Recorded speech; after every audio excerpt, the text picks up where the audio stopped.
Hay historias que son tan, pero tan antiguas y poderosas que su eco todavía nos llega hoy. Y hoy precisamente vamos a meternos de lleno en una de las más épicas, la historia del Gran Diluvio, así como nos la cuentan en el capítulo 6 del Génesis. Es una historia que habla de un mundo corrompido, de una decisión divina increíblemente drástica y de un plan de supervivencia a una escala, bueno, monumental. Y la historia arranca en un mundo que, apenas podemos imaginar, un mundo poblado por figuras legendarias. El texto nos suelta esta frase así de repente y ya nos prepara para algo fuera de lo común. O sea, de entrada nos están diciendo, ojo, este no era un mundo como el nuestro. Aquí estaban pasando cosas extraordinarias. Muy bien, para entender por qué hizo falta un evento tan catastrófico, primero tenemos que entender cómo estaba el mundo en ese momento. ¿Qué era lo que estaba pasando que, según el texto, provocó todo? Así que vamos a sumergirnos en esta primera parte, una tierra corrupta. A ver, la cosa empieza con que la humanidad está creciendo a un ritmo acelerado, la gente se multiplica por todas partes. Y en medio de esa expansión ocurren unas interacciones que el texto señala como clave. Se da una unión entre dos grupos que siempre han generado mucho debate, los hijos de Dios y las hijas de los hombres. Y esta mezcla, esta unión, es la chispa que va a encender todo lo que viene después. Y fíjense, de estas uniones, ¿qué sale? Pues nada menos que figuras legendarias.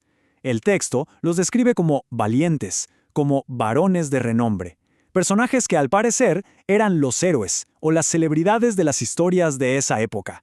Esto nos pinta un mundo con una espalda casi mítica, lleno de poder y quizá de mucho orgullo. Pero aquí es donde la historia da un giro súper oscuro. Y lo que es brutal, de verdad, es lo tajante de la descripción. No habla de algunos errores, de un mal día. No.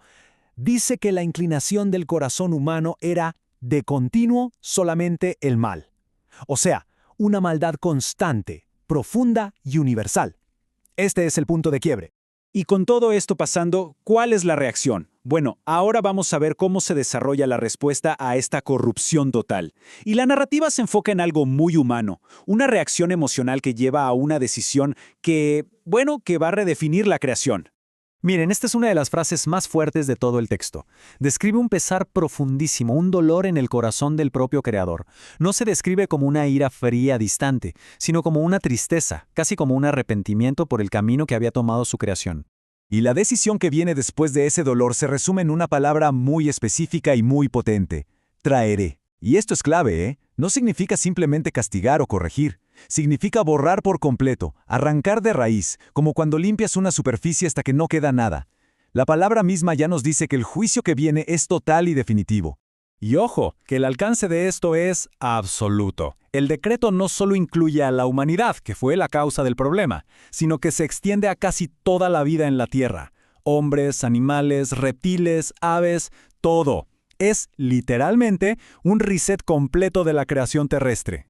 Pero, justo cuando parece que la historia va directo a un final de aniquilación total, ¡pum!, el foco de la narración cambia drásticamente. Pasamos de ver a toda la humanidad a enfocarnos en un solo individuo. Aquí es donde entra la excepción a la regla.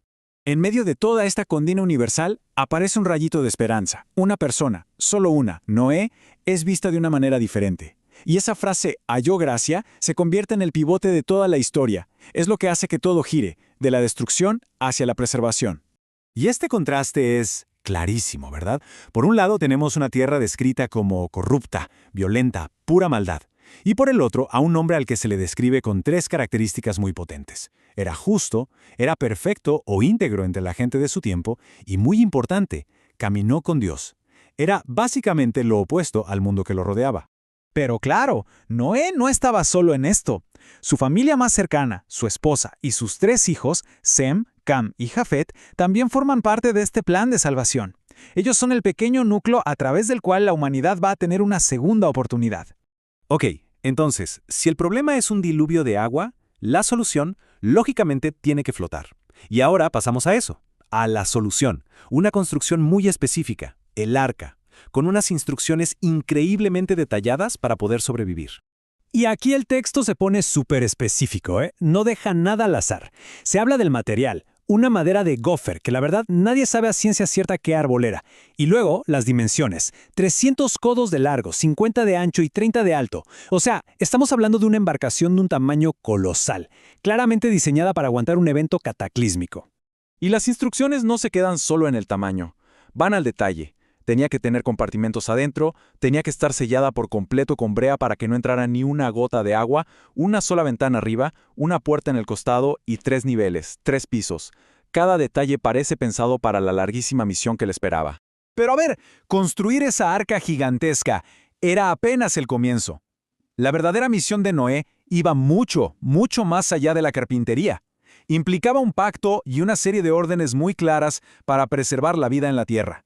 Primero, se deja algo bien en claro. El diluvio es un hecho. Va a pasar. Y se explica su propósito. Destruir toda carne, todo ser vivo sobre la tierra.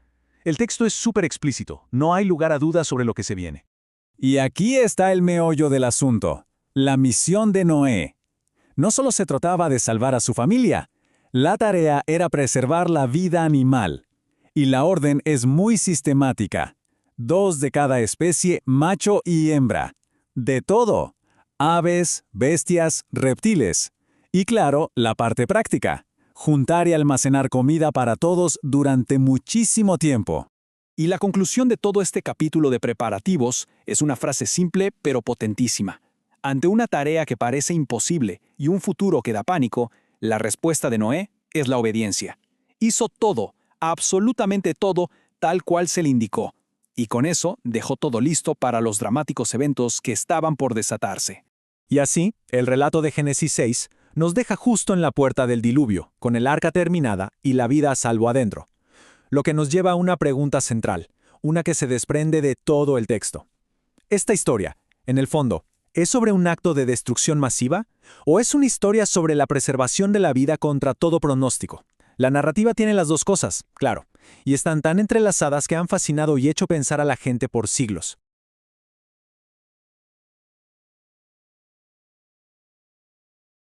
¿Qué tal?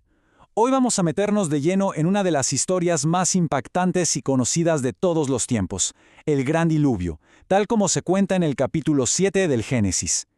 La idea es desglosar el relato paso a paso para entender la secuencia de eventos de esta catástrofe que, según el texto, redefinió el mundo por completo. Todo arranca con una elección. De entre toda una generación se elige a un solo hombre, Noé. Y el texto es muy claro sobre el porqué. La razón que se da es que fue considerado justo. Esta cualidad es, básicamente, el punto de partida para todo lo que va a suceder a continuación. Bueno, una vez hecha la elección, la historia se pone en marcha. Y lo primero que vemos es una serie de instrucciones divinas, pero súper precisas. No se trataba solo de construir un arca y ya. No. Era un plan de supervivencia increíblemente detallado, pensado para lo que estaba por venir. A ver, profundicemos un poco en estas instrucciones. La orden distingue entre 2 tipos de animales. A Noé se le dice que suba al arca 7 parejas de cada animal limpio, pero de los no limpios, solo una pareja. Esta diferencia es súper importante y nos muestra que había una especie de jerarquía en este plan de rescate. ¿Y cuál era el objetivo final de esta tarea tan monumental? El texto lo explica sin rodeos. El propósito principal no era otro que la preservación, para conservar viva la especie sobre la faz de la tierra. O sea, asegurar que la vida, con toda su diversidad, tuviera una oportunidad después del cataclismo. Bien, con las instrucciones ya dadas y el arca lista, la historia agarra otro ritmo. Aquí es cuando empieza la verdadera cuenta regresiva. Se puede sentir cómo aumenta la tensión justo en los momentos antes de que ese mundo conocido esté a punto de cambiar para siempre. El relato nos da una línea de tiempo muy clara. Hay una última advertencia de 7 días. Imagínense la tensión de esa semana final.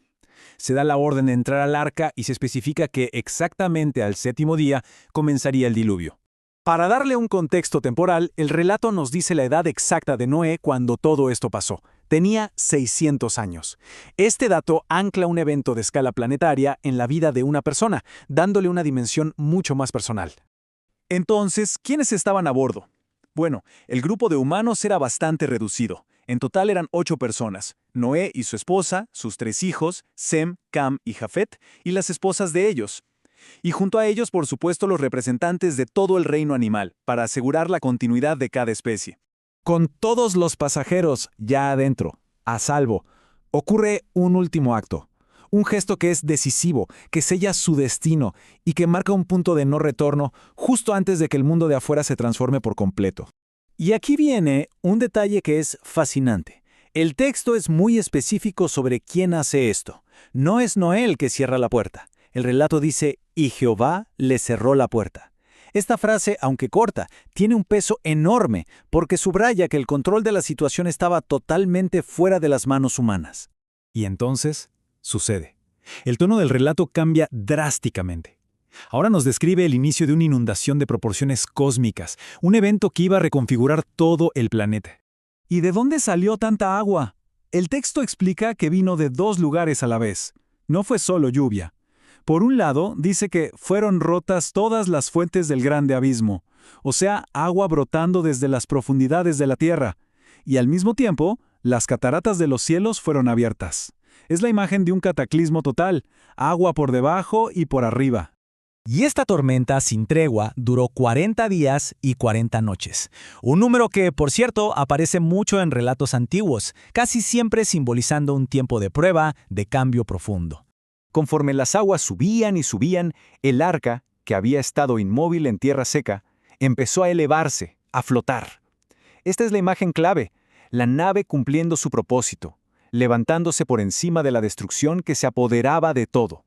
Para que nos hagamos una idea de la escala, el texto nos da una medida bien específica. Las aguas subieron 15 codos por encima de las montañas más altas. 15 codos son como 7 metros. O sea, una imagen que busca transmitir que la inundación fue absoluta, total. Ahora pasamos a la consecuencia final de este evento. Con el mundo completamente bajo el agua, el relato se centra en el resultado, y es bastante sombrío. El resultado que nos describe el texto es devastador. La destrucción fue total para todo lo que vivía en tierra seca. Aves, ganado, bestias salvajes, reptiles y, por supuesto, toda la humanidad que estaba fuera del arca. El texto lo resume con una frase que es, escalofriante por lo directa que es. Todo lo que tenía aliento de espíritu de vida en sus narices murió. Es una declaración que no deja lugar a la más mínima duda sobre el alcance de lo que pasó. Y este es el giro final. En medio de esa desolación universal, el texto nos muestra un contraste brutal. Un mundo entero destruido, pero una familia y un grupo de animales a salvo, flotando. Son los únicos sobrevivientes. Pero la cosa no termina cuando para la lluvia. El relato nos da otro número importante. Dice que las aguas prevalecieron sobre la tierra 150 días. ¡150! Es un larguísimo periodo de espera, flotando sobre un mundo silencioso y sumergido. Y eso nos deja con la gran pregunta que plantea este capítulo. Después de estar casi medio año a la deriva, sobrevivir dentro del arca es solo la mitad de la batalla, ¿no? La verdadera pregunta es, ¿qué clase de mundo iban a encontrar afuera?